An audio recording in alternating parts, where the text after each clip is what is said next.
국민의힘과 더불어민주당 양당 정책위의장이 여야 의정협의체 구성을 위한 본격 실무협의에 나섰습니다.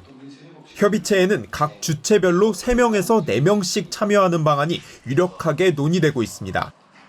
참여 대상은 정부 측에선 보건복지부와 교육부 장차관이, 국회에선 보건복지위, 교육위 소속 여야 의원과 의료 현안에 밝은 중진 의원 참여를 조율 중인 것으로 확인됐습니다.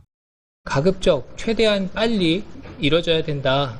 야당도 조건 없이 이 논의에 임해서 국민 불안이 조금이라도 해소되는데 기여할 수 있게. 관건은 의료계 참여 여부입니다. 민주당은 의료계 참여를 이끌어내기 위해 2025학년도 정원도 논의하자는 입장인 반면 정부 여당은 시기상 불가능하다고 맞서고 있습니다.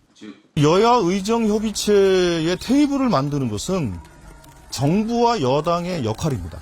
노력이 없이 하겠다라는 선언만 가지고는 구성이 되겠냐라는 걱정은 있습니다.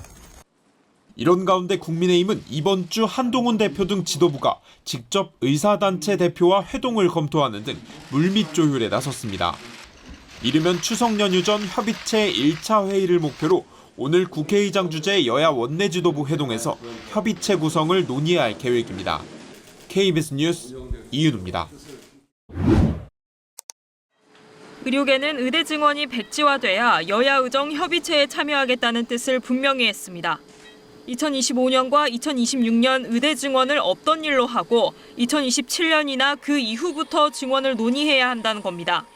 2025, 26을 논의하는 건 정말 의미가 없고 교육과 수련이 가능한 방법으로 증원할 수 있는 게 빨라야 27년부터입니다. 그 전에 의미 없는 논의에 저희는 참여할 생각이 없습니다.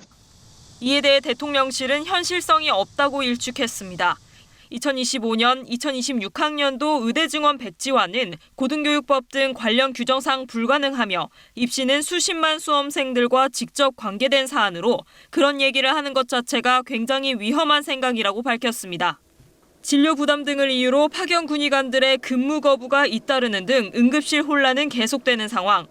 보건복지부는 지난 4일부터 응급실에 투입된 군의관 등 대체 인력들은 과실로 인한 의료사고가 발생했을 때 배상 책임에서 면제된다고 밝혔습니다. 군의관 등의 과실로 의료사고가 발생한 경우 병원 측에서 2천만 원까지 배상 책임을 부담한다는 겁니다. 복지부는 응급실 근무를 거부하는 군의관을 징계할 수도 있다고 했다가 번복했고 국방부는 징계를 검토한 적이 없다고 선을 그었습니다. 이에 대해 의협은 정부가 땜질식 명령과 협박을 남발하고 말을 바꾸고 있다면서 의료대란 해결을 위해 단일한 대책을 먼저 내놓으라고 밝혔습니다. KBS 뉴스 주연지입니다.